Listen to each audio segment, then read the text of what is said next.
And we're live. Hello, everybody, and welcome back to Wheel Talk. Ho, ho, ho, and Merry Christmas. Merry 3rd of December. And how the devil are you, Brittney? I'm good. How are you? I am awesome, super, fantastic, Christmassy AF, mate. So, how do you like Christmas? Are you in the spirit as much as me? Normally I am, but this year is sort of getting away from me, which is crazy because I have friends that are completely done shopping everything by now, and we haven't set up our Christmas tree. We haven't done anything, and I'm feeling very like I don't know. I hate when the Christmas season gets like condensed and rushed and all of that stuff, and I'm already feeling like, oh my god, I have to catch up and all the things, and so it's a little stressing me out a little bit, but I'll be good. Oh, well, that's cool. It cut out a little bit there. I really hope my internet connection stays strong for this. But yeah, what I got from that, because I don't know about it cut out for me, but that you're not as excited as about Christmas as I am, but you are still quite excited about it.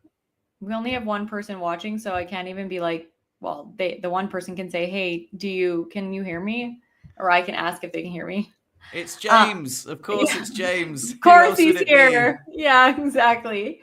Hello, Uh, James. I hope you can the, hear us both. I don't know if we're having technical difficulties or not. I really hope not.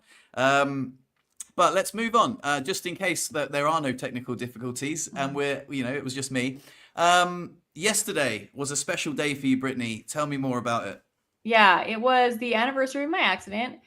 And it's always crazy for me to reflect on it's sometimes I forget about it. Like for years, I totally forgot about it. You know, when I had new babies and other things that were just more consuming in my brain.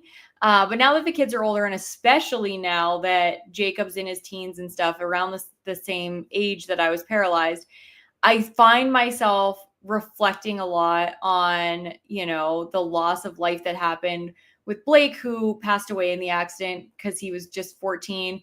And so I spend a lot of time thinking about his parents. And I texted his mom yesterday just to say, like, I hope you have a peaceful day. And, your son gives me so much inspiration to live a grateful life, because I do get to have all these experiences that he's missed out on.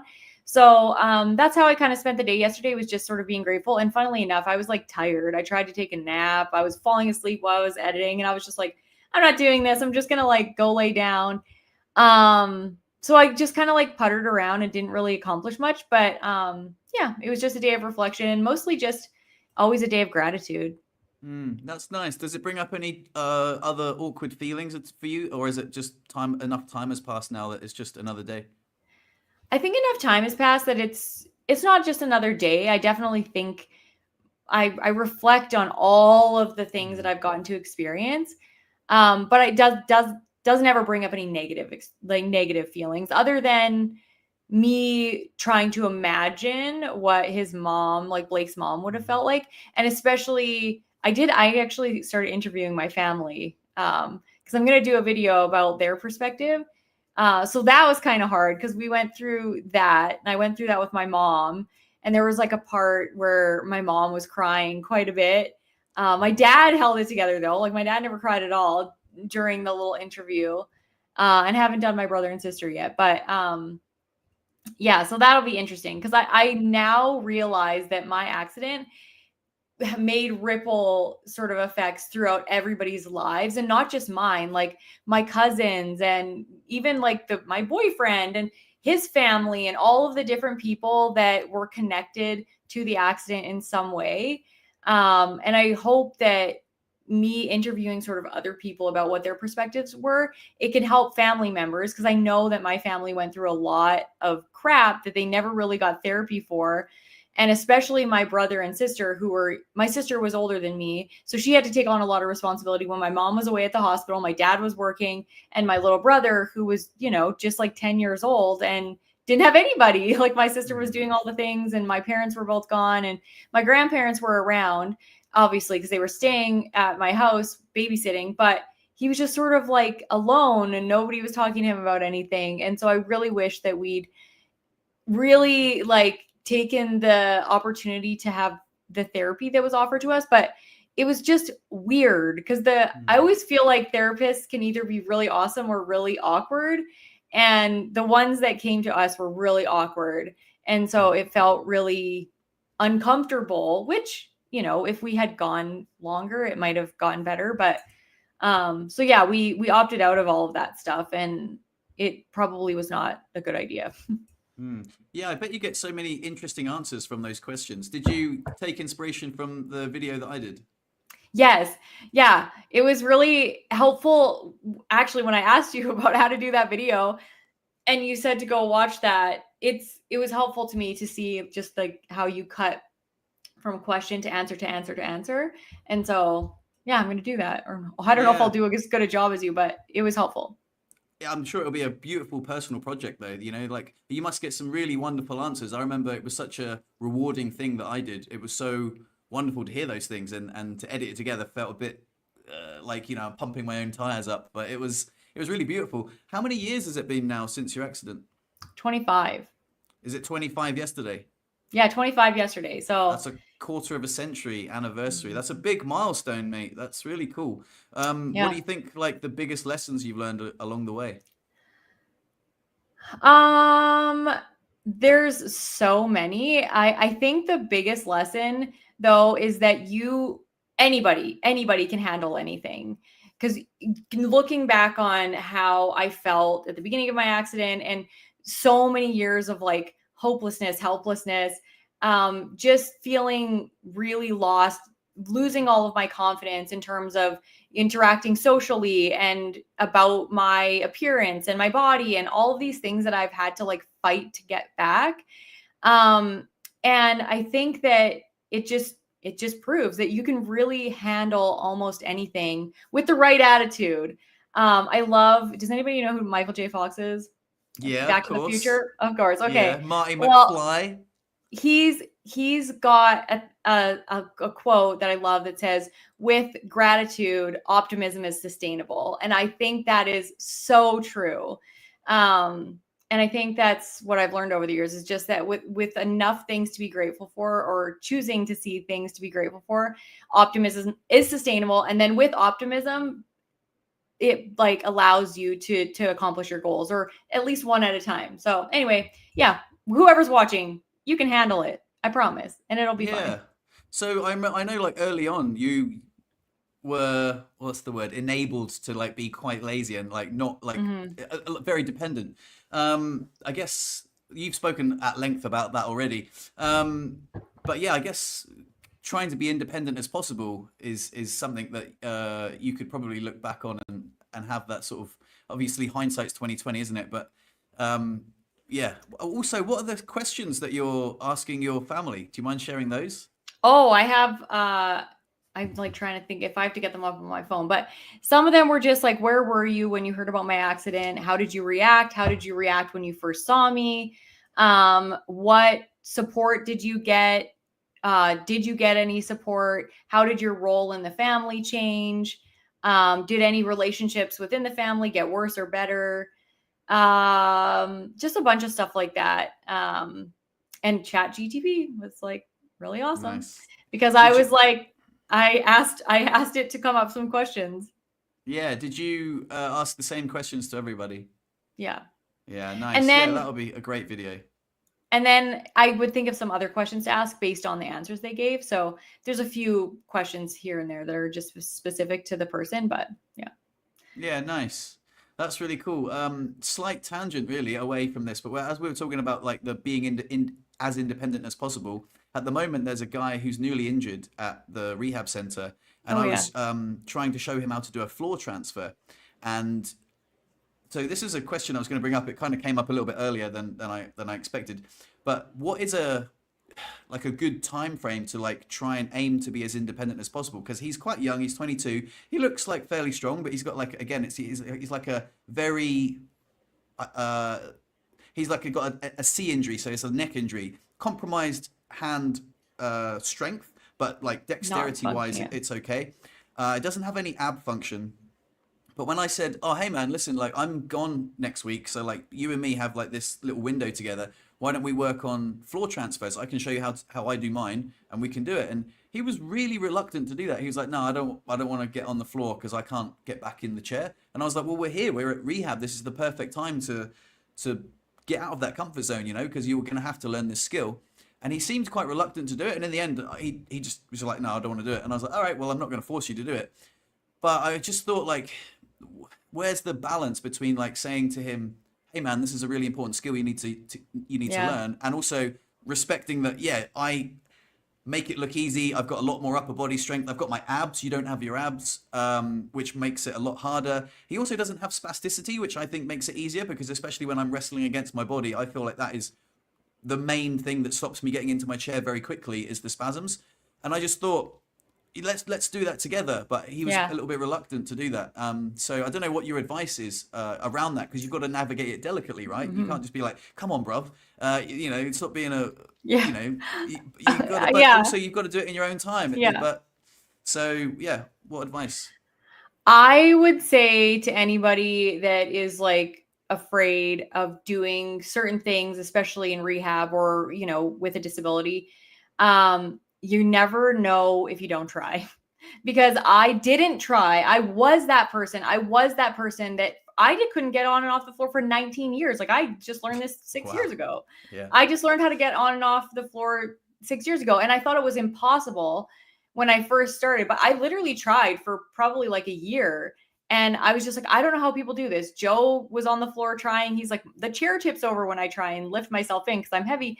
And so he was trying, and we were both trying to figure out different ways to do it. And then finally, I just did it enough that I figured out what worked for me, because you will always have to work with your own disability, with your balance points, your center of gravity, with the muscles that you do have, because some people have more back muscle, some people have more ab muscle, some people don't have triceps, some people, and I have seen amazing things even from quadriplegics. Like Yeah.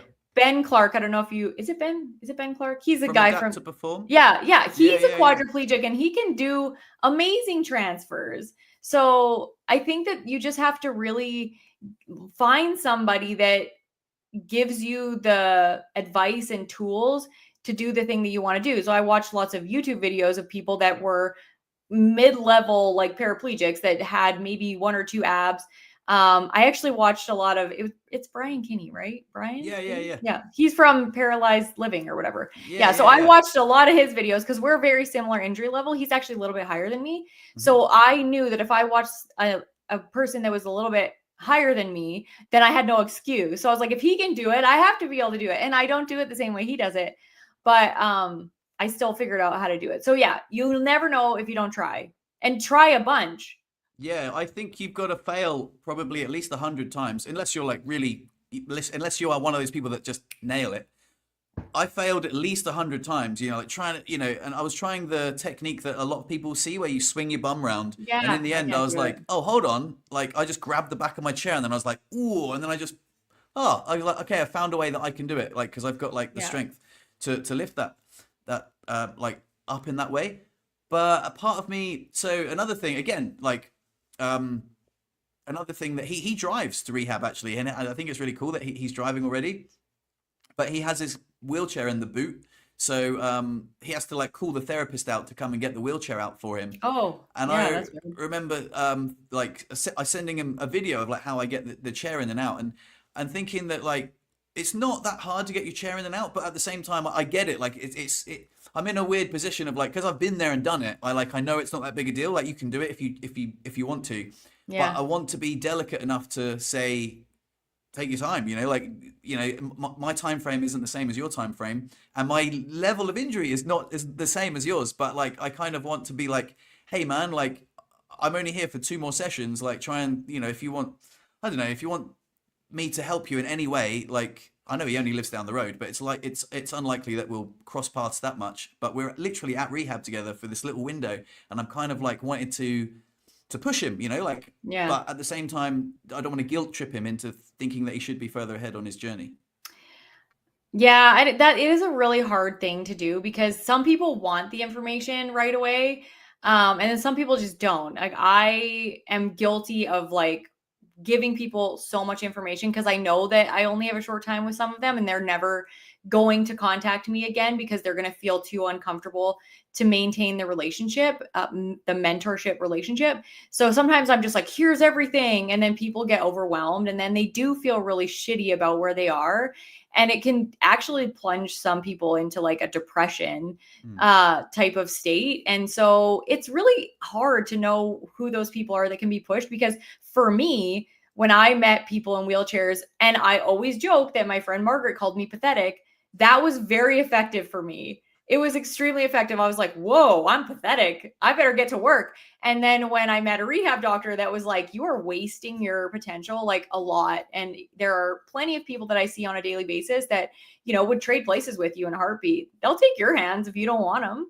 And when he said that, I was like, oh, okay, I better get to work. So tough love for me is extremely effective. And then for other people, it's extremely ineffective. So I think I would try to push people. And if they like push away, then, you know, then you kind of know that there's a limit there, but you can't help everybody.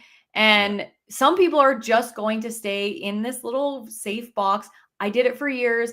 I didn't know how to get my wheelchair in and out of my vehicle until my van that I had fully adapted after I was hurt got wrecked. And then I needed to figure out how to get into a vehicle because I had kids and I had a life to live. So I couldn't waste time. And then Joe had to go to work and I was like, well, my wheelchair is out there and I'm in here. So I better get it in. And I figured it out. Absolutely. I just want to address this comment. Fredo, can you do a floor transfer video sometimes? I've fallen out of the chair and had to call first responders.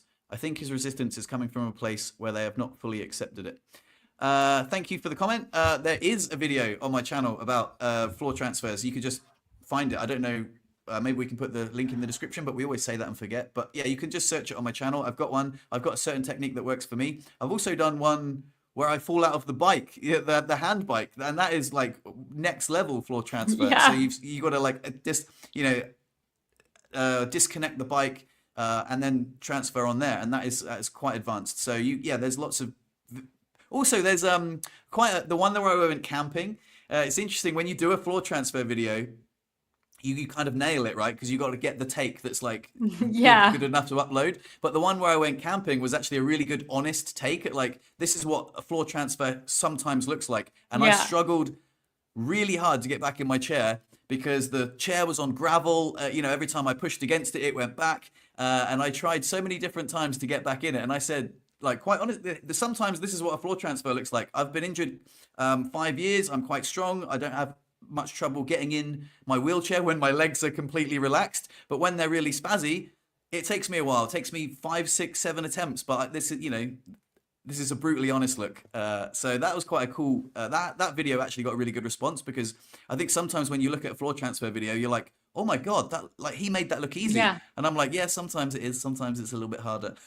Yeah, I know. I once recorded myself trying to do the transfer the way Brian does it, where he just swings his bum, and I actually got it, but I did it every day for a month, and I recorded every morning that I was trying it, and then I put it all together in like a video, and then the day that I finally got it, and it was awesome. People loved it because they could see that I was failing so many times. And I wish that I did that more.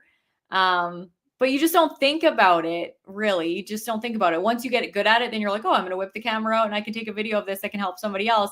But really, it's the struggle and seeing the struggle that's probably more helpful to people that are struggling with it, because then they can feel, less alone and more like they're not failures. Yeah, 100%. I was going to address this comment as well from Sonia. Hey, Sonia.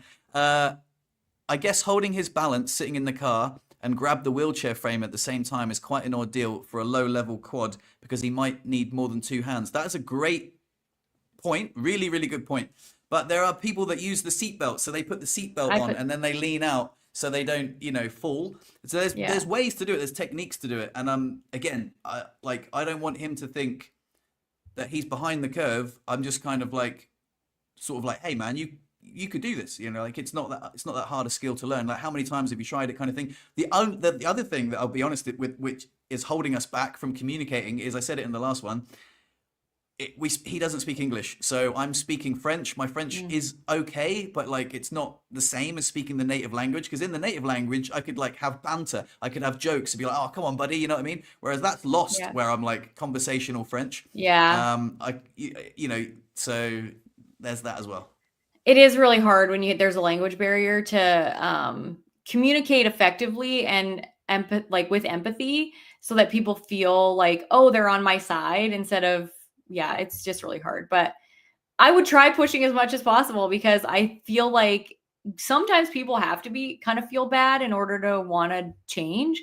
And I think that like in today's society, we do too much of like encouraging very little. Mm. And I think that was part of my problem in rehab. Like if I did one transfer or tried to cath, like everybody was like, oh, she's so great. She's 13. She's doing great at 13 when it didn't matter that I was 13. I had to be treated exactly like I was 25 because I was going to have to do that stuff anyway. So any teenager that I ever meet, I sit down with their parents and I sit down with them and I say, I get that it's disgusting to stick your finger up your butt to poop. I get that it's really nasty and you really don't want to do that at your age. And it sucks that you have to, but it doesn't matter whether you're 13 or 35. It's just as gross. And Mm. it's way better to learn it now so that you feel confident at 17, 18 than feeling so insecure because you need somebody's help to go to the bathroom when you have the ability. If you don't have the ability, by all means, you have a caregiver. That is how you maintain autonomy and independence. You are still you're still in control of your life and you control when you go to the bathroom and all those things. And you just need help to do it. But if you can do it, it's like a mental thing that then Mm. starts to really weigh on you that I can do this and I'm not allowing myself to be independent when I should be. I just Yeah. want to address this. Sorry, just one sec. Here it is. If I had one arm. So this is my friend Travis. He's amazing, by the way. He is a super high level quadriplegic. Like he has to, I think you have to use a sip and puff thing to push your chair, right, Travis? I actually never pay attention when we're together how you're pushing your chair, but I know it's not with your hands because you can't use them. And he is the most positive, amazing person ever. He does so many things. Like right now, he races like RC cars and he finds whatever he can to stay active and engaged with life. I've had him on my channel before, and he's amazing. So he would take anything, one finger, like just one finger to be able to move one finger. So anybody that's wasting their abilities, come on. Yeah. Travis would be like, if he could, he would bitch slap you. Well, like I say, I don't want to like paint this guy in a light that is unfair. Yeah. I think what my point is like our time together is very limited, man, and I kind of feel like I want to impart as much knowledge on him as possible. I'm like, look, we've got two more sessions together. Like, what do you want to learn from me? Like, is there any? Maybe it's just like, look, you've got a different injury to me. I don't relate to you, or I don't know what his. I think I'm putting pressure on myself to like help him because I'm like, hey, like I don't know. I kind of also we live in a very small town. Like there's not that many other wheelchair people. There's like one other guy. Yeah. And I kind of like maybe I'm sort of actually I've never even considered this, but maybe I'm doing it from a selfish perspective. I'm like I get to be the in-person mentor, not just the online Yeah. presence. I'm like, come on, man, like let's do stuff together. Maybe he's just not ready. Maybe he does need a little bit more time. But yeah, I just I don't know. When you just know what's capable, and I just think that sometimes I just want to be like, hey, you can, Yeah. these skills are important. Like, let's do it together. Yeah. I think that's one of those things that you gotta let him figure out what his goal timeline is. So Yeah. And on speaking that of, note, yeah, speaking of goals, see that? That was, loved it, loved it. yeah. On that note, I am ending my rehab journey. I had my last little rendezvous with the doctor yesterday, and he was really nice. Remember last time I spoke, he was like, there's a 1% chance you'll stop taking Baclofen altogether. And I was like, yeah, whatever, mate, I'll prove you wrong. I just had a lovely chat with him yesterday, and actually my French has improved quite a lot because we spoke the entire time just in Yeah. French, and it was maybe like a little bit of a broken conversation, but it was we didn't resort to English, which was quite cool. But yeah, I just said, look, I'm happy with 40 milligrams a day, man. I've come down from 120 milligrams to 40 milligrams. more than 40, my body is just rigid. It's just rigid. I've got a good friend that advised me to just, don't push it too far. Like hit, your quality of life is more valuable than like the amount of baclofen you take. And I'm happy. I've achieved a lot of goals here. Yeah. I've made some friends. I've stayed active. I've been stretching a hell of a lot more, which I think contributes to the spasticity being lower as well. Passive stretching with my physio, stretching on my own, and I've just had a really great time. And that was it, really. We just had a little nice little roundup, and it just feels really nice because next week I'm starting work, which will be a new challenge. So finishing rehab, starting work, and Chris has also started work. December's kicking off. It snowed here. People have gone snowboarding, and like the winter season is upon us. Christmas is here, and yeah, it's just it's pretty cool. Yeah. So baclofen was the main goal for going back to rehab, right? Just figuring out how to reduce spasticity. What are some other goals that you had? I just want to ask you this. Like, if you're wrapping up the year that you're like proud of, that you're like, oh, I did that this year. That is a really good question that I'm really unprepared for. I was thinking about this and I'm like, I can't even think of one. So I'm like, I hope he has one. What am I? Well, okay, a little one. This is going to sound a bit silly, but it just sprung to mind. I have had a fantastic year with Christina. Like, we got together like over a year ago, but this year, like, just maintaining a beautiful relationship with really open communication. Still buzzing from the afterglow of the experience I had, last week. Just really feels like we've got such a deep connection, really beautiful, and we, making the decision to move in together, and just, I guess, maintaining a mature relationship where, I spoke about this with Benji, and just like the conversations that we've had have been so mature. So like the conflict resolution, for example, has been so much. I think I've just learned so much from past experiences with past partners, and so have we have. And we're trying so hard not to repeat past mistakes and just move forward like consciously. And yeah, just I think that's what I'm really proud of, is just being a bloody good boyfriend, and having such a wonderful partner and being supportive of one another. Another thing I'm really proud of is that back in I can't remember what the streak on my app is. Like, I think 180 days now of like monitoring my I was gonna say, putting all my weighing all my food. I've lost 6 kilos now, and like I'm pretty going to the gym 3 times a week. So yeah, like getting buff, and maintaining a great relationship, and just being like really healthy. Like genuinely, like I'm eating so much more healthy now, that now I'm being really conscious about eating. I guess those two things, and having Chris doing it as well is so supportive that we like, let's put it in the app, like what we've had for dinner. That's really much easier doing that as a couple than just to be like, I don't really care what I've eaten. So yeah, I think those two things are something I'm really, really proud of. And obviously the baclofen. Yeah, that's awesome. Joe and I were counting calories for a while, and I've counted calories many, many times over the years. I just can never keep it up. And I have like a weird mental thing that I lose my ability to eat intuitively when I start counting calories. And it just messes up my whole everything. Because then I worry if I'm like, I'm only at 500 calories today, but I'm not hungry. Maybe I should eat some more. I haven't had. So then I start getting like weird. And then if I eat over my calories, then I'm like, I can't eat. I've had like 20 or 1800 calories today instead of 1200 or 1300. And so it really messes me up because I really do eat intuitively most of the year. So I've done lots of work on intuitive eating in the past. So I'm back to intuitive eating, but I love that you have stuck to your regimen because it's obviously working very well for you. And yeah, you look amazing. So that's cool. I was trying to think of like something very specific that like I have like tried to work on this year, and this year went by so fast, to be honest. Like, I feel like I went to Mexico for January of last year, or of this year, I guess. It's like, but you know what I mean? It's almost last year. And then it just went like zooming past. I had so much to do in the summertime, and I was like so lazy with YouTube trying to catch up with stuff. I missed like 3 weeks sometimes, 2 weeks sometimes. So it was like terrible. So this year, I don't know that I have any very specific goals that I stuck to.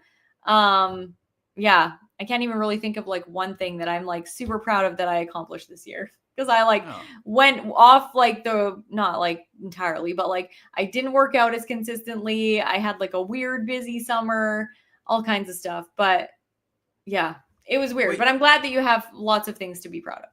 thanks, but you've been uploading consistently this year.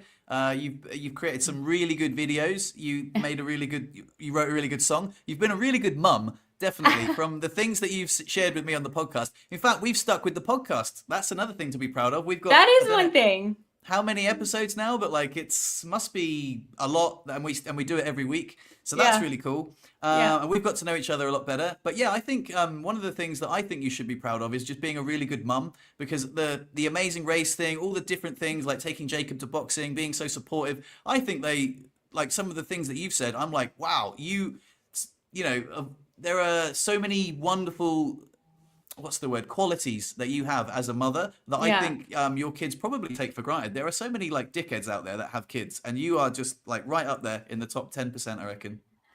I try really hard. It's just not necessarily, it's like an ongoing goal. So that's one thing. Like, I'm married, so obviously I'm working on my marriage all the time. And Joe and I consistently work on like better communication and things like that. Just this morning, we had a phone call about Christmas because I was like, don't buy me Christmas presents. I don't need anything or want anything. And then he looked upset about it. And I was like, well, do you want to buy me a Christmas present? Even though I don't know what I want. And then I called him. He's like, no, I don't care. It's fine. It's fine. I just sometimes want you to stop stressing out about money so that you can just like get a gift that even if you don't need it is, and I'm just like, okay, whatever. So we're always like improving our communication that way. And I think I try to be a good mom. Sometimes I'm like, I don't do like, some parents are just over the top good, like Elf on the Shelf and like doing all these crazy advent calendar things for Christmas. And I'm like, oh my God, like, no way, man. I'll do the fun things like 3 times a year when I have the Mm. energy for it. And then the rest of the time I'm like, let's play cards or cuddle on the couch or watch a Christmas movie. But yeah. That's amazing. That's such a great. That's still being a great mum. Yeah, Hey, I think so listen, too. Yeah. I want to offer you a different perspective on the gift thing. Have you ever considered that Joe? It isn't like an obligation for Joe to get you a gift. Maybe he really wants to give you a gift. You know, like Yeah. the gift. Like for me, if my girlfriend said, "Don't get me anything for Christmas," I'd be well annoyed. Like I love giving Yeah. gifts, even if they're silly things. Like we've got the advent calendar thing that I told you about last week. So we've started that, which is really cool. But yeah, if you like take away, if you just tell him, maybe he's already got you a gift, and he's like, oh shit, you know, I'm gonna better take that back then, you know. So Yeah. you know how wonderful it is to give gifts at Christmas, right? So don't deprive him of that. Joe, if you're watching, maybe that's not the case. Now you're like, God, shut up, damn it, I was out, you know, I was like almost didn't have to get her a gift. But maybe there's another layer there, and he really wants Yeah. to give you a gift. I think that's what it was. It was just like I am always like a stressor out about money.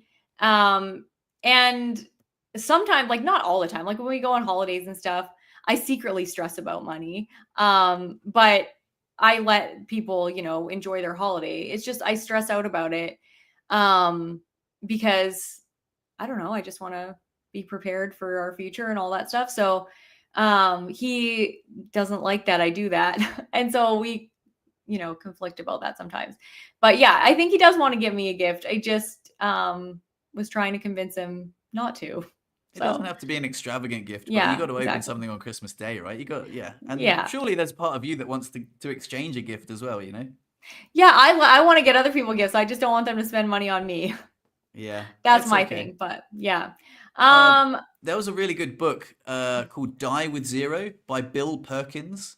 I think that's the author. And it was about you know, how backwards it is to save for your retirement and then like have all this money, and how many retired people die with like money in the bank. And he's like, the goal should be to die with zero, and how like turn those numbers on a screen into valuable life experiences. Like, why do people do that? And I listened to it on an audiobook, and I was like, holy shit, what a great thing. And he like spent this one birthday he had on this. I mean, I don't know how much money. He's obviously got a lot of money, but he spent this birthday where he flew all of his family to an island and had this most extravagant party that cost him like most of his retirement fund. But he was like, this is what I wanted to do with my money, you know? And then due to the nature of like compounding interest, like whatever, he managed to get most of that money back because I don't know.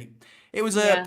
I'm doing a terrible job of explaining it, but basically he spent a ridiculous amount of money on this wonderful experience, and he was like, it's like I've died and gone to heaven. This is exactly how I want to spend my money. And it was a really convincing way of like, we're taught in society to like whittle away our savings and then just save and, you know, invest in assets that appreciate and, you know, like to get Yeah. this number on a screen as big as possible. It's like a life score, you know?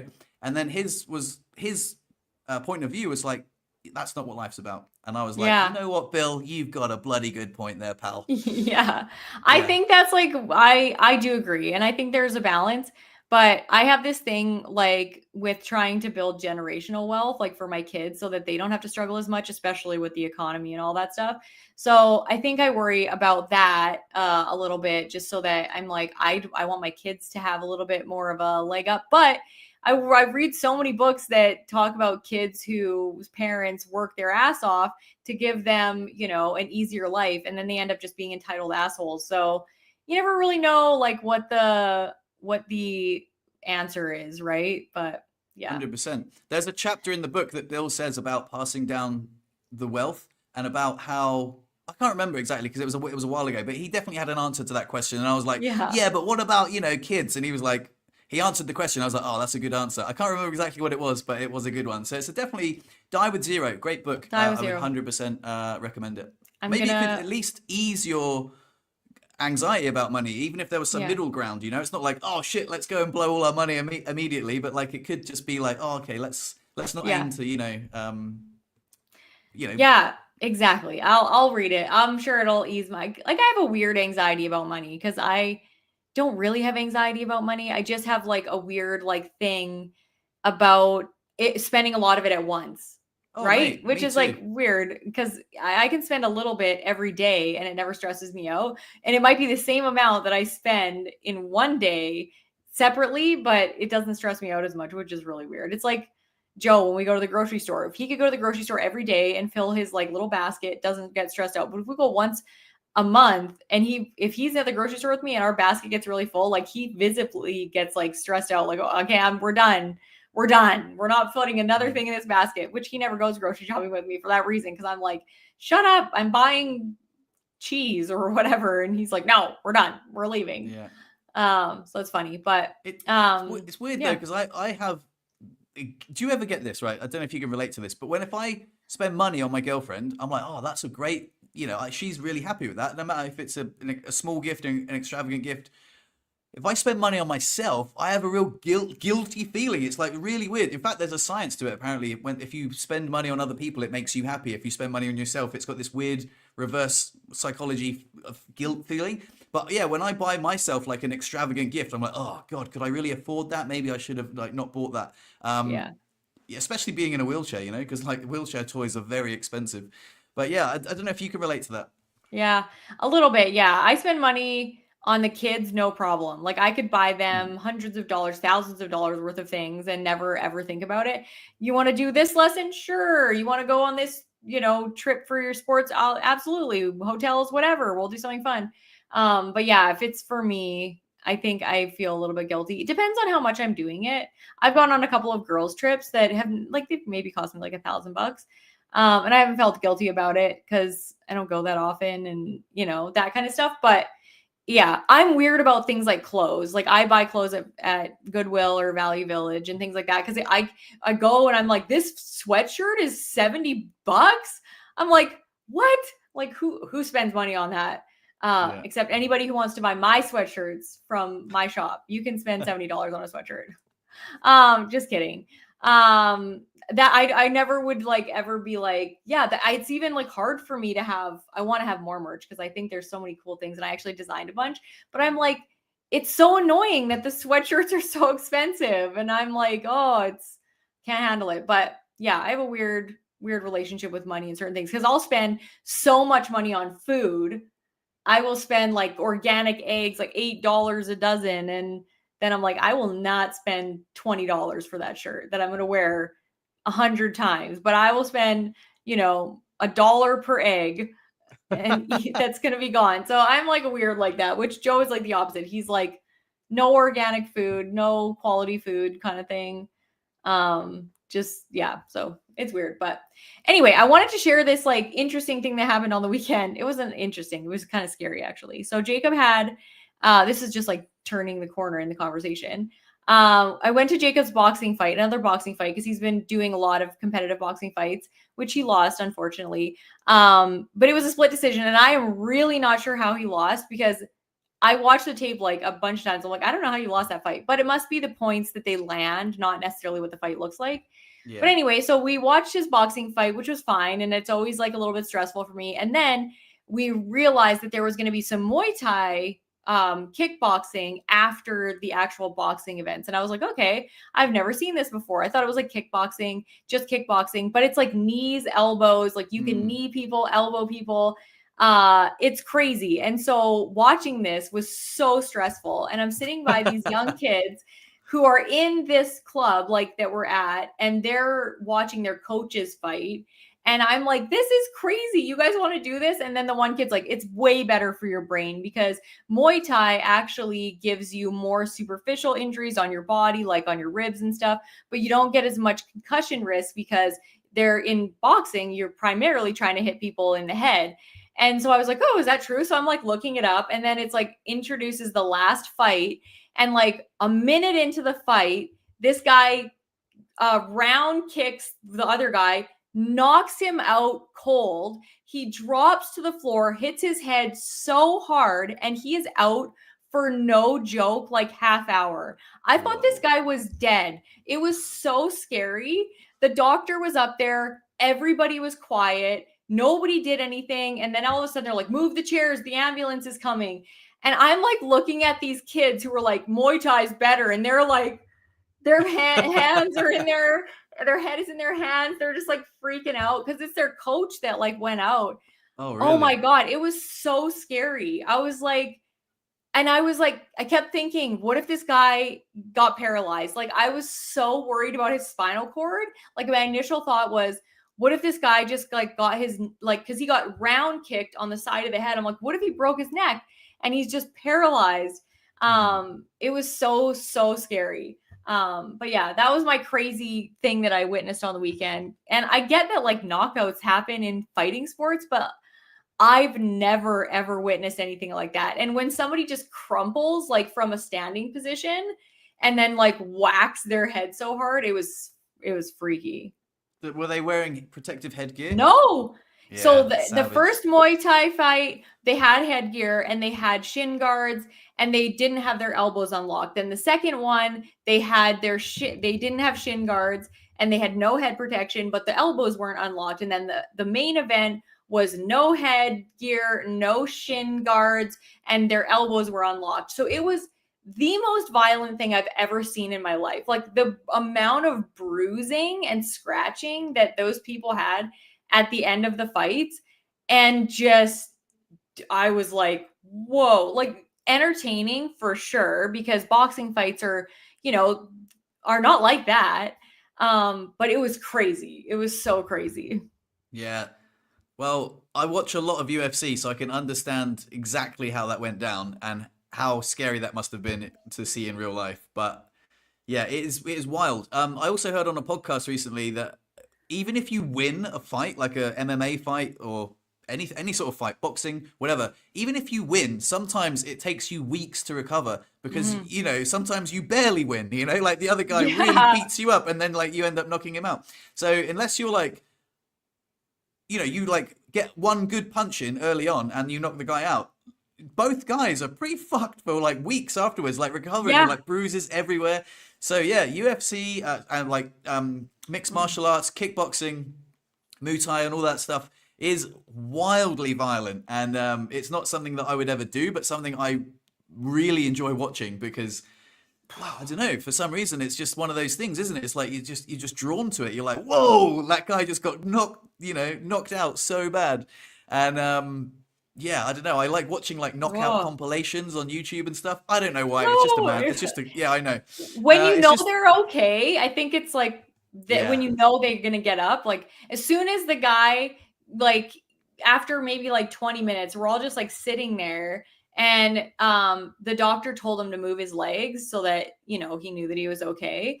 And he moved his legs, and everybody just cheered because it was like, oh my God, he's okay. But oh my God, Travis just took me 1 week to recover. The high-level quadriplegic. My funniest thing with Travis, I asked him about his accident one time and about what was the scariest part to him. And he said that he was on the ground and his biggest fear was that bugs were crawling all over him and he couldn't move his body. And I was like, shock is an amazing thing. But oh my God, that was just funny. Anyway, yeah, they take so long to recover. Even Jacob, like, his nose has been broken like 4 times. And he was like, you need to like fix my nose. I need to get a nose job sometime. And I'm like, not if you're ever boxing again. I'm like, I am not paying for a nose job for you to just break that thing again. Like, it's so wonky now. It's funny. Wow, really interesting. And what is he, like 16? Yeah, he's 16, which they don't even. 4 times. I think it's like 4, like maybe not 4. I think it's 4 times. Like, it's, I swear to God, anytime his nose bleeds, his nose is like out of shape. It's definitely been broken a couple of times. I don't know what 4 times, but yeah. That is wild. Yeah, I mean, interesting. I did Wing Chun when I was like in my early 20s, and I've only been in 2 fights ever. One was I won't go into this unless you want to hear about it, but yeah. That's really funny. There's so many of those fighting sports that have different names. I can't even keep track of it all. Yeah, Wing Chun's like close range combat, like Bruce Lee. You know, like really? the 1-inch punch. That's Wing Chun. Yeah. That's cool.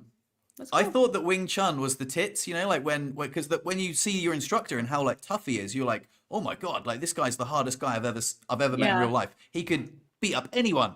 And then you realize when you start watching mixed martial arts, you're like, oh, okay, Wing Chun isn't actually. I mean, obviously it's far superior than having no fighting skills. Yeah. But like probably the best one like these days is like Brazilian Jiu-Jitsu apparently, and kickboxing. Like kickboxing for striking and then Brazilian Jiu-Jitsu for like grappling. But yeah, it's wild. I do enjoy watching it. It's just very addictive to see people like just people at peak level athleticism, you know, like you see them and you're like, holy shit, these 2 massive motherfuckers are gonna fight each other.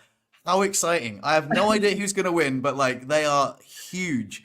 And on Instagram, I've actually deleted Instagram off my phone today because it's too much. But the Instagram have been feeding me up these videos that are really funny of like people getting knocked out in like UFC matches, but then AI has changed it. So for example, there's this one where the guy gets knocked out and then he's like, ooh, and then he just ends up like riding a little bicycle away. So weird. And it just cracks me up so much. But the infinite scroll, I was like, oh my God, I've wasted so much time watching all these silly AI videos. They're so wild these days, like the AI stuff, everything. Like I was just laughing my tits off the other day, just like scrolling. And I was just like, this is too much. Too much. It's too, way too addictive. I have to stop it. Like it's compulsive. So yeah, I know we've spoken about this too much, but yeah, it's wild. I'll share another thing that I'm like sort of nervous, excited about. I have to perform the music at a Christmas party it's like the Spinal Cord Injury Alberta is like a nonprofit here that helps people with spinal cord injuries, and they have a Christmas party every year. And my friend works for them, and so he was like, "Can you do the music?" And I was like, he's like, "I know you play guitar and stuff." And I was like, "If you can't find anybody, I can." And then he was just like, "Yeah, we can't find anybody." So I was like, "Okay, fine, I'll do the music." But then my friend he's a professional piano player, and at I've had like some parties at his house, and a guy that is another professional piano player was playing there once. And so I like roped him into doing the music, but then he like got his duo partner who plays drums to come too. So now it's like, I'm like somehow like singing with like a real like band, and it's like really awkward and weird. But I went to practice at his house on Sunday, and it was super fun, like super awesome drummer, super fun piano player. And now I have to sing all these Christmas songs and hope I don't screw them up when I've just practiced like one day, and they're like a piano show, like, and a comedy duo. So they're good at like interacting with the crowd. And I'm like, do I have to entertain people? Like, do I have to be like, I don't know. So it's going to be really interesting, but I'll try and take some video of it to show either how terrible or how amazing I do. But Oh, please do. I'm learning more about you all the time, Brittney. I didn't know that you were musically gifted. oh my God, it's going to be so, I love singing and I wanted to do, I love karaoke and stuff like that. So I'm not as nervous as like I might be if I was like not musical in any way, but um yeah, I'm more just like weird about entertaining the crowd and stuff. But I think we're gonna like do it more like Christmas karaoke, everybody sing along. So I'm gonna get off the computer when I'm done this, or get on the computer when I'm done this, and type out all the words on slideshows so that we can like have it up on PowerPoint. And then people can That's sing along cool. with me. So, but yeah. So hold on, I had no idea. You play guitar and sing and rap. I do play guitar. I play piano. I play guitar. No way. Um, and I sing. Yeah. But I'm That's not so like, cool. I did not know that about you. you didn't know I play guitar? I had no idea you played guitar. Oh, yeah. I learned a couple years ago. My whole family plays guitar. They're very musical, other than my sister. She can't play anything. That's cool. If you're watching this, Brett, get it together. Like we've gotten you so many instruments, and it's time. The ukulele should be easy enough to learn. Other than my sister, she can sing really well, but she's never played anything. But yeah, so I learned a couple years ago to play guitar so that I could keep up with my family, because my dad's getting older and he doesn't always want to play at things, and everybody loves for him to play when we're camping and at Christmas and stuff. And I just wanted to be able to like play when people sang. And so yeah, that's kind of my talent now. Amazing. Yeah, so and now but yeah, I didn't have the confidence to play the guitar and sing in front of like 150 people, which is not a lot of people, and they're all just like people I know. And I would argue that is a lot of people. If I had to perform in front of 150 people, that would be in fact, isn't it weird that you like say if a YouTube video gets 150 views, you're like, yeah, oh, you're that like, sucks. But if you have to perform in front of 150 people, all of a sudden that's a huge amount of people. You're like, oh my God. yeah, I know. I don't think it's like a crazy amount, but I just like, I don't feel comfortable like not trying not to mess up the chords when I'm playing and singing. And so I roped these other people into playing the music, which they're professionals. It just feels very weird to be playing or to be singing with professionals that like do this for a living, that's all they do is travel and book shows and stuff. So, yeah, I feel a little weird about it. And they keep assuring me that like I'm doing well and I have a good voice, but I'm like, I always have this thing that people will just tell me that anyway. But I'm pretty sure that they wouldn't ask me to sing in front of 150 people if I sucked. So That is crazy though, because like you being the singer, you're in the spotlight, you're the centerpiece, aren't you? It's not just like, oh, I'm performing with a band. You're like, no, I'm center stage. yeah. Yeah. Which, like I said, I'm hoping that it's gonna be more like a Christmas sing along and people are gonna be singing, but if not, then whatever. And I'm more worried about like because he just plays the piano and he'll change it. Like he what was it? He took Rudolph the Red-Nosed Reindeer, but he played like a Journey song behind it, and he was like, "Hey, we're gonna play this, and you're gonna sing this," and I'm like, "Okay." So he's so used to doing like mashups and stuff that he's just like, we'll play a different intro to a Christmas song. And he's like, it's this song, so start singing. And I'm like, okay. And then he just stops the song like randomly, like at certain places, because he's just like, the crowd doesn't want that song forever. So we're just going to end right now. And so I'm like, Nice. I don't know, but yeah, we'll that's be fine. cool. Just having a jam, just jamming along with a little Christmas jam. That sounds so cool. Essentially, yeah. So I'll try to take some video of it and see. Do how you I have do you have like a go-to favorite song if you had to perform in front of a crowd? Not really. We're doing like I have the list of songs here, and he's so cool that like I just wrote the list. This is our rehearsal. He Oh, just like nice. he figured out my key, and he like he can just change the piano like immediately. And it was like, no, let's change a different key. We'll do it in this one. So he wrote down my keys for all these different songs. So there's like a bunch of Christmas songs that I thought were like easy that I wouldn't forget the words to, like Away in a Manger, Deck the Halls, Frosty the Snowman, that kind of stuff. I don't even know what your songs are in Europe, so you might not even know any of these songs, or maybe they're all the same. I have no idea. No, we have those songs. We're not Okay, we're not, well, I we're don't not, know. Mars, mate. We're just across the pond. Well, Yeah. I don't know, but like I have some friends that live in Australia. Their Christmas is entirely different. Like they have seafood at Christmas and it's like Well, so different. Yeah, because they're in a different hemisphere. It's the middle of summer Yeah, over there, isn't it? true. But We still anyway, have yeah. Christmas songs. Yeah, so I'm excited about that. Excited and nervous, but I also roped my friend Katie, who's also my agent, into singing with me. So I'm like, you have to come up on stage with me. She's like, okay, if you really need somebody, I'll come sit with you.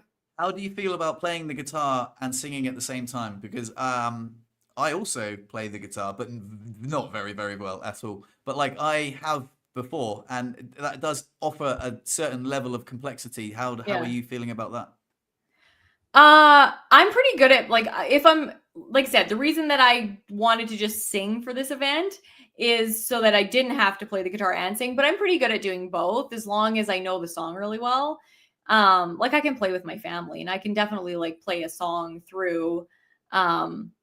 Yeah, so I'm okay at playing and singing at the same time. As long as I know the word, you have to like either know the words well or the chords well, because you can't really like be looking at the words and the chords at the same time. So Yeah, as long as either of those things is well known in my brain and I don't have to think about both, then I'm good. well, for me, I find it incredibly challenging. I once performed on an open mic night, and when you said that's why when you said 150 people, I was like, oh my god! I once performed in front of about 50 people, and I was shit scared. And I wrote a song. It was a parody song of an Ed Sheeran song. It was "You Need Me, Man, I Don't Need You," and I was a private chef, so I wrote a song called "If You Need Feeding, Then We'll Feed You." Oh, that's So it awesome. was a parody song, and I'd written like three verses, like three raps, and the chorus was "We need feeding, and we'll feed you." And I knew the chords and stuff, but I played with an acoustic guitar on my knee. This was before my accident, and then on the open mic night, I had an electric guitar on a strap, and I every time I like moved my head to look at the chord changes, my mouth came away from the microphone, and I was like, oh my god, and I was just so nervous, and it was utter shite. But luckily, my friends were there, and they were like, yeah, go on, Fred, go on. So like they cheered me on, and it ended up being like but I was so nervous, my leg wouldn't stop shaking. In fact, that was actually before I even had spasticity. That was so weird. I had a shaky leg. I was so nervous, and it was so. Yeah. That's really funny. So do you still play guitar? I mean, I have one that hangs on the wall, so no, I feel not really. you don't. Oh, I was No, I I haven't was like played it in ages. challenge you to learn some sort of Christmas song, and then I'll make you play on here, and I'll play on here, and then we'll just be dumb on live.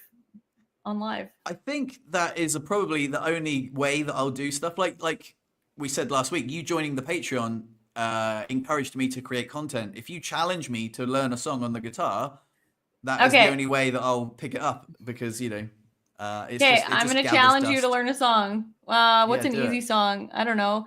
I think Rudolph the Red-Nosed Reindeer is an easy song, and it's Christmas, so learn that, and then. All right. Well, on the subject of Christmas songs, this is not a Christmas song, but do you think that Die Hard is a Christmas movie? I haven't honestly watched Die Hard in so long, but officially I would say yes, because it ended up being watched at Christmas in my family, and I know that that's always like a running thing, but I wanted to have like a Die Hard marathon a couple weekends ago, just to like reacquaint myself. Die Hard and what's the other one that I used to watch all the time that was with Mel Gibson and somebody else, but it was like two movies that were like similar that I always used to watch. Anyway, so, yes, officially. I said to Chris the other day, so Chris was like, oh, let's we went to a Christmas market actually. Oh, you just cut out. What's wrong with your internet right at the end? It's France. Oh, there you go. And so we came back from the Christmas market, and it was like, yeah, let's settle in and let's watch a Christmas movie. And I was like, let's watch Die Hard. And she was like, Die Hard? I was like, yeah. Like, she was like, absolutely not. I was like, come on, please. It is definitely a Christmas movie. Anyway, I don't think she'd ever seen it. And we watched it, and she really liked it. she did fall asleep, but that doesn't mean that she doesn't like the movie. She falls asleep in front of Yeah. screens all the time. But I nudged her and she was like, oh, actually, it's actually really good. And she said that she doesn't think it's traditionally a Christmas movie, but like Yeah. as soon as like it comes in with Christmas music and Mhm. and also she got the this is actually really embarrassing. She's gonna hate me for saying this, but she got the two black guys confused. There's only like two black guys in it. One's a limo driver and one's a bad guy. And she was like, "Oh, I can't believe it. I thought he was a good guy." I was like, I got really confused at first. I was like, You're "Hold like, on a what? second. You think they're the same people?" And she was like, well, they're dressed the same. I was like, one's wearing a woolly jumper, which is white, and the other one's wearing a tuxedo and is a limo driver. And I was like, the only thing they've got in common is they're both black. And she was like, oh, right, I was so confused. I'm not gonna lie, I sometimes do that, and it's hard, which I think is like, that's like one of the things that I think people could be like, you're so racist or whatever when you do that. But it's not that, like, I don't know. I do it sometimes too. Like I was talking to my friend because I was teaching, and there was a lot of kids that were brown, so they were all from different, countries. Like I don't even know. Like they were some, but some I couldn't get their names right, and so like I asked my friend who's also brown, and I was like, "Can you help me because I keep messing up their names?" And so he was telling me where their origin of their name was from, so that I could understand where they were actually from. Because he's like, "That's Iranian," or that is like actually Indian. That one is like from Pakistan. And I was like, oh, that helped so much. Like, and it wasn't that I was like, thought they were the same person. It's just, I knew that I was teaching a bunch of kids with names that were all from different countries. Yeah. And I was like trying to remember them. And I had like 4 names in my head. And so it was like bad. And I was like, they probably think I'm the most racist teacher ever, even though one came to my house for Halloween and he was like, oh my God. And he was so happy to see me. So I'm like, oh, you must not have thought I was a horrible person. They must get that all the time. But I'm like, that's like somebody, if we went to like another country and people thinking that like we all look the same because we're white, I don't know. Who knows? Who knows? Who knows? But anyway, I get it. It was a genuine mistake. It was just a very obvious like having a dig, just going, I can't believe you think they're the same people. Yeah, anyway. I know. But she loved the movie, and but she was like, look, that's it. I was like, oh, we'll watch Die Hard 2 next, and she was like, no. She's like, that's it. Yeah. We're going back to traditional Christmas movies. On that note, I know that we're running out of time, but do you have a favorite Christmas movie? Oh, I have like a lot of Christmas movies that I would consider like my favorite, but I love Love Actually, which I don't know if it's a Christmas movie, but I think it's a Christmas movie because it takes place at Christmas. So I like that one.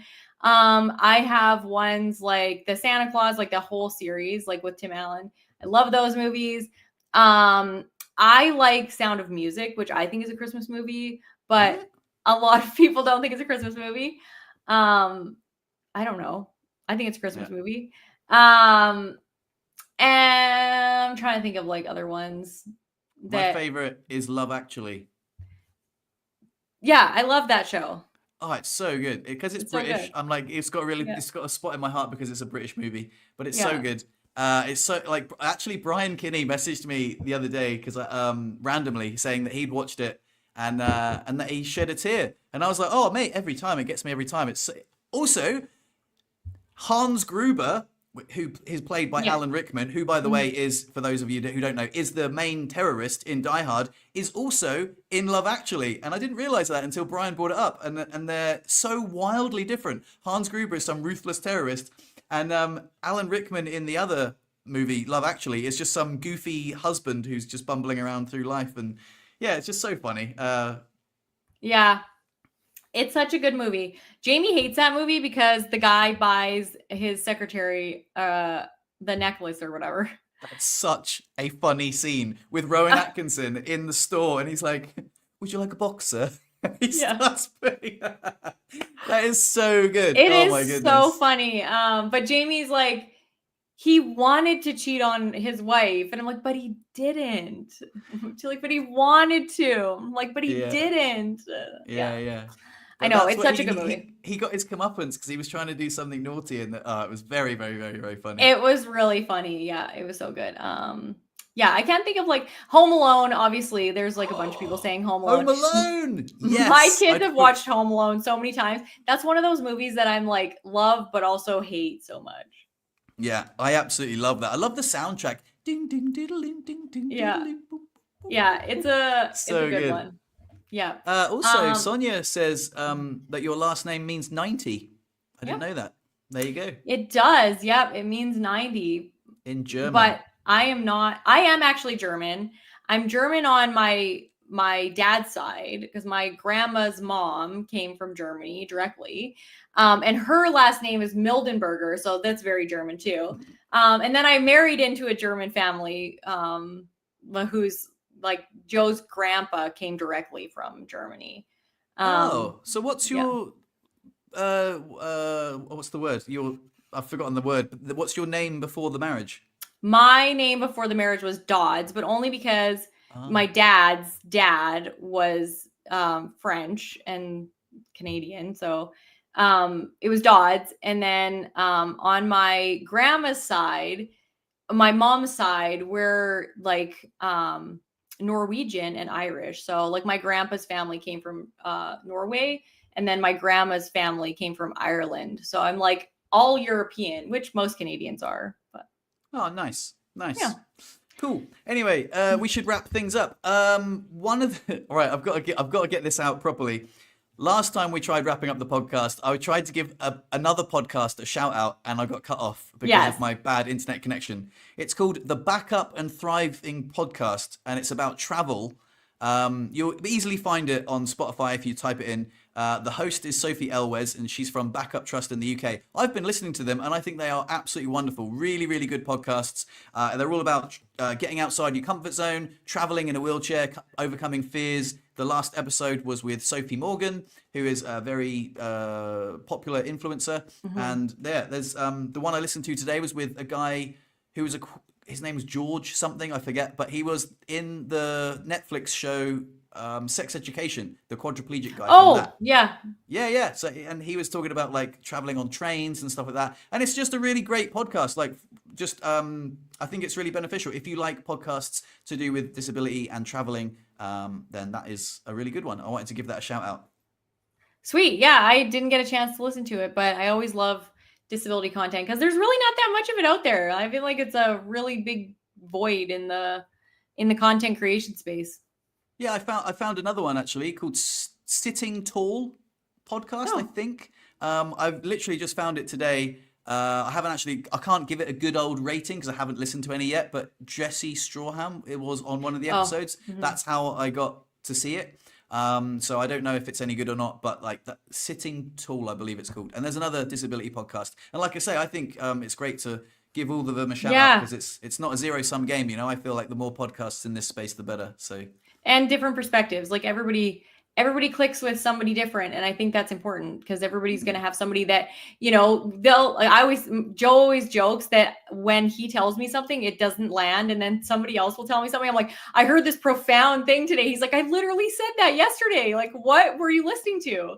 And I think that's just how life is. Like, there is somebody that really can sort of penetrate your soul. Like, they just get right in there and go to the spot that matters. And for some people it's me, for some people it's you, and for some people it's other people, and that's okay. So yeah. 100%. Yeah, highly recommend that podcast. One of the tips that, in fact, I'll just say it right now. One of the tips that Sophie Morgan gave was when you're traveling with a battery, like say if you've got a Batek or a Tri-Ride or something, take a screenshot of the rules that for the country that you're traveling to, because apparently she had some issues and they were going to kick her off the plane, and then she showed the pilot of the plane the screen grab of the rules, and then he was like, oh, okay, well, kind of, I don't know, it was a really good, like I say, full of handy travel tips. And and she's a big personality in the disabled space, and she like does a lot of advocating and stuff like that.